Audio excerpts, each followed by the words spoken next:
لیکن میرے جیسا طالب علم جو اس سے مفہوم سمجھ رہا وہ آپ کے سامنے عرض کرتا کسی چیز کے بارے میں یہ دعویٰ ہم نہیں کر سکتے کہ جو ہم کہہ دیا وہی فائنل ہے، تو پھر ہماری تقریر اور کسی کے اوپر تنقید میں کیا فرق رہا؟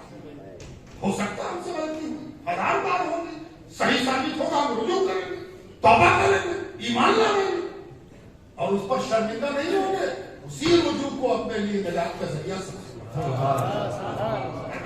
تو اب سوال یہ اٹھتا کہ مخدوم صاحب نے ایسا کیوں کیا؟ مخدوم صاحب کو معلوم تھا کہ اگر ہم یہ حکم سنا دیں کہ شرابی کے نماز پڑھنے کا کیا گناہ ہوگا اور شرابی کے پیچھے نماز پڑھنے کا کیا حکم ہے تو یہ کون نہیں جانتا ہے؟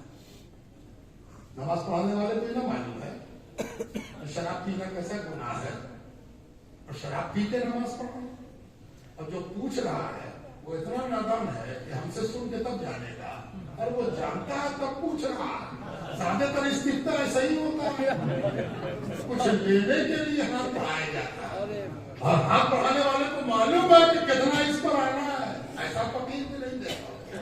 ان فقیروں سے ہوشیار رہی جن کی نظر اس بات پر ہے کہ ہم کو کیا چاہیے، ایسا فقیر نہیں دیکھا کہ ہم کو کیا چاہیے۔ فقیر تو اس کو کہتے ہیں جو اللہ تعالیٰ سے امیدوار ہو اور ہاتھ بندے کے آگے پھیلا، پروردگار جو دلوار دے ہے نا۔ یہاں استفتاء اس انداز سے لکھا جاتا ہے، بلکہ صحیح طرح سے ایسے کرو گے تب نہ فتوا ہے نا، ٹوئسٹنگ آف استفتاء ہے نا، اللہ اپنی پناہ میں رکھے۔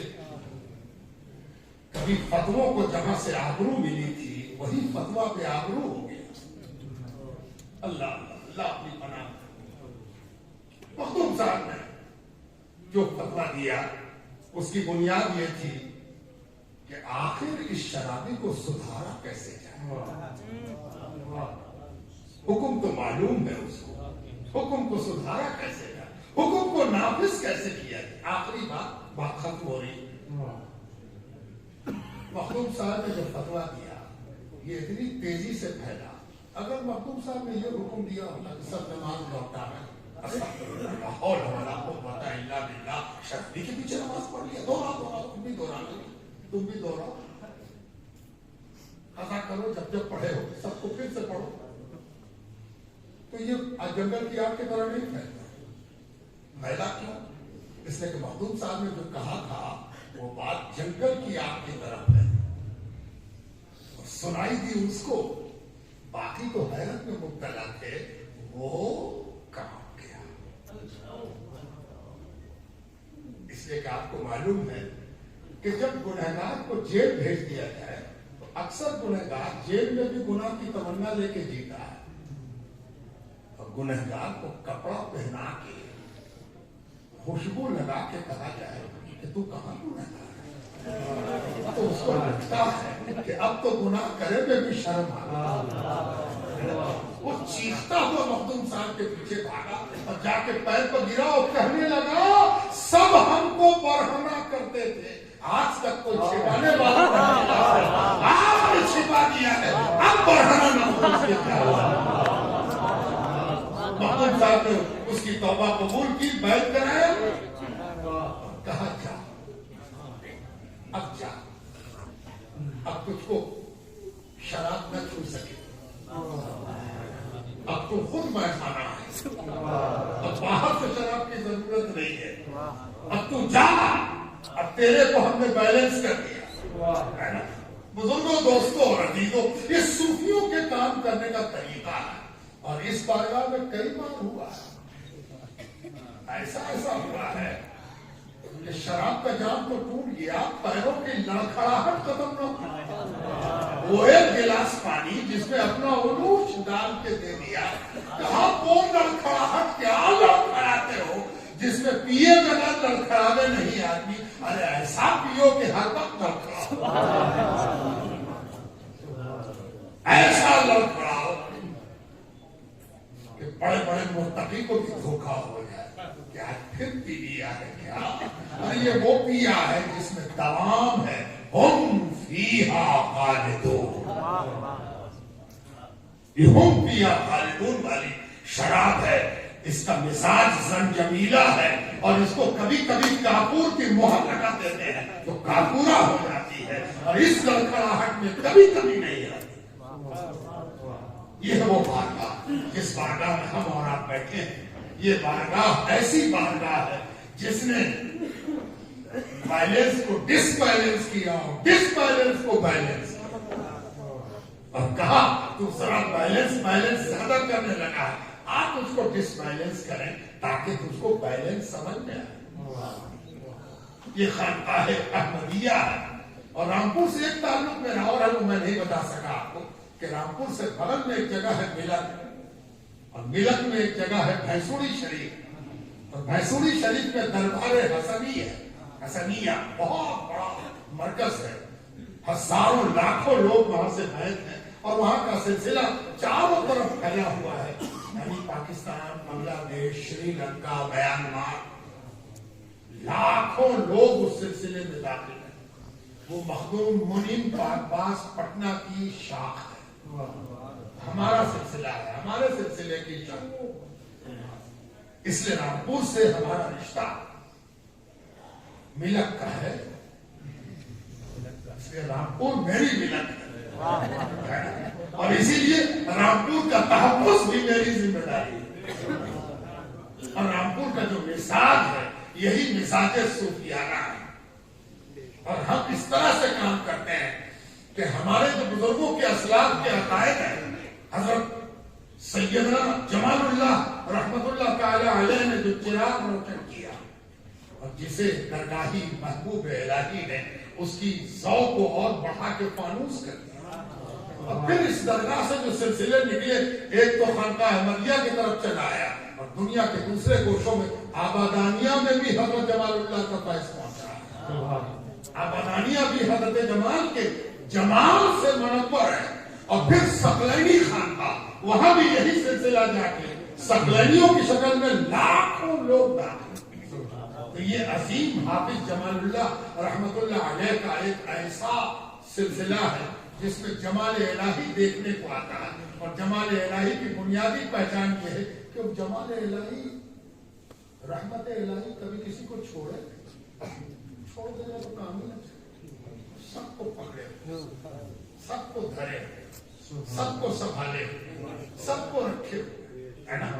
حضور پاک علیہ السلام سے کہا جاتا ہے, اے میرے حبیب, جو آپ سے کٹے آپ اس سے جڑے رہیے. ہائے ہائے ہائے, وما ارسلناک الا رحمۃ للعالمین. اے میرے نبی, جو کٹتا ہے اس سے جڑے رہیے. آپ کہتے ہو کہ کاٹ دیں, آپ کہتے ہو کاٹ دیں, اور ہم سے کہا جاتا ہے جو کٹتا ہے اس کو جوڑے رکھیے, ہے نا. اور ایسا جوڑے رکھیے کہ میرا جو کام ہے وہ ہم کریں گے, لیکن آپ کو جو کام دیا ہے وہ آپ کو کرنا ہوگا. کیا ہوگا؟ ایک وقت آئے گا کہ آپ کو پوری قوم اینٹا مارے, گالی بکے, خون رسالت بہے گا, نالے میں رسالت پر ہو جائیں گے, اور تب ہم بھیجیں گے اور پوچھیں گے کیا کہتے ہیں.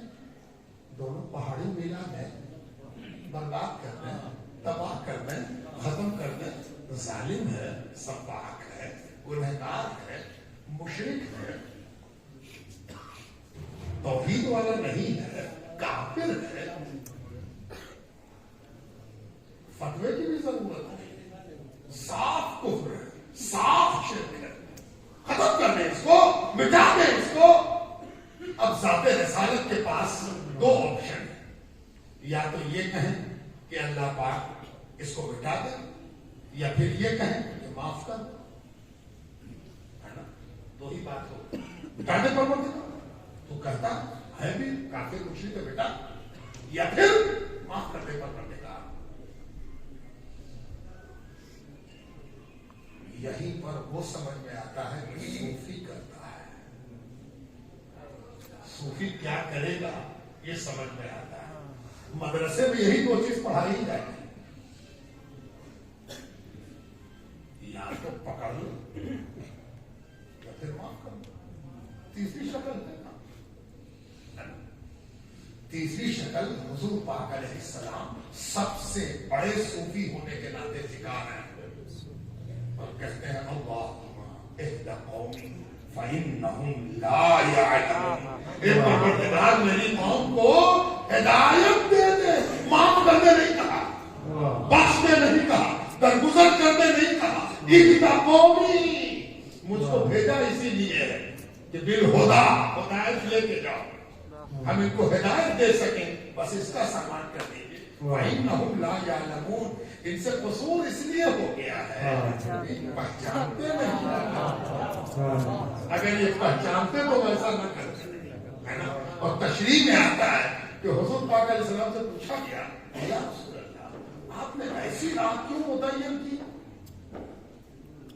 حضور نے فرمایا ہم ان کی نسلوں میں ایمان دیکھ رہے ہیں، ان کی اولاد میں ایمان دیکھ رہے ہیں، اولاد میں ایمان دیکھ کر معاف کر دینا۔ اس نبی کی امت پوچھے کہ شرابی کے بارے میں کہہ دیا کہ دن کو نہ پیتا ہوگا، ارے مفتی وہ ہے جو خطا کار کو بھی دیکھے، خطا کار کی اولاد کو بھی دیکھے، اس لیے کہ وہ اس کی مسلط کو بیٹھا ہے جس کی مسلط نسل دیکھتی ہے اور نسل دیکھ کے فیصلہ کرتی ہے۔ تو بزرگوں، دوستوں اور عزیزوں، یہ صوفیاء کرام کی خانقاہ ہے اور اس کا اثر اس بستی پر ہے، اس فکر پر ہے، اس منہج پر ہے، اس دبستان پر ہے، اور اللہ تعالیٰ اس راستے کو برقرار رکھے، اس لیے کہ اب وہ صورتحال آ گئی کہ اب غور کرنے لگے لوگ کہ ان دو کے علاوہ کوئی راہ رحمت کی ہے، اور پھر رحمت نے پہنچایا وہاں جس کا نام رامپور ہے، اور پتہ چلا کہ شاید رامپور کی جو رے ہے وہ اسی لیے تھی کہ ایک دن رحمت تک پہنچا۔ یہ سب جس نے سکھایا وہ 12 ربیع الاول کو آیا، پیر کے روز آیا، صبح صادق آیا، طاہر مطہر آیا، منور معطر آیا، سزا دینے کے بجائے تعبیر سکھاتا ہوا آیا، تعبیر سکھاتا ہے۔ اس سے پوچھا جاتا ہے کالے کلوٹے موٹے موٹے ناک نقشے والے کو اتنا وقت کیوں دے دیا؟ اس میں کون سی خاص بات تھی؟ وہ نہ کہیں کا بادشاہ تھا، نہ کسی کا سردار تھا، نہ کوئی بڑا امیر تھا، یہ کون تھا اجنبی جس کا چہرہ بھی ایسا تھا کہ اس پر توجہ نہ جاتی تھی؟ آپ نے کیوں وقت دے دیا؟ پوچھنے والے تیرے سب کے تو نہ پوچھتا تو شفیع المذنبین ہی سمجھ میں نہ آتی کہ قیامت میں میرا نبی، میرا سردار، میرا مولا، میرا آقا جب کھڑا ہوگا تو قیامت فتوے کی جگہ نہیں ہوگی، قیامت فتوے کی جگہ نہیں ہوگی، فتوے کا رجسٹر لینے کے فرشتے حاضر ہوں گے، یہ تو ایسا ہے، یہ تو ویسا ہے، اور تب سارے فرشتوں کے فتوے پر پروردگار پوچھے گا تم کیا کہتے ہو، تم کیا کہتے ہو، تم کیا کہتے ہو؟ فرشتے تو کہتے ہیں کہ اس کا عمل کالا کالا ہے، اس کا ہونٹ کالا کالا ہے، اس کی پیشانی کالی کالی ہے، اس کا جسم کالا کالا ہے، آئے آئے کالا، ارے تم کیا کہتے ہو؟ اور نبی کہیں گے پروردگار اس کا دانت تو نے کتنا حسین بنایا ہے، اس کے چمکتے ہوئے دانت، اے پروردگار تیرے بنائے ہوئے دانت پر فدا ہے، اور اللہ تعالیٰ کہے گا جب تجھ کو دانت پسند آ گیا تو اسی دانت کی پسندیدگی کے ساتھ اس کو شفیع المذنبین، آؤ اس شفیع المذنبین کی بارگاہ میں کھڑے ہو کر سنا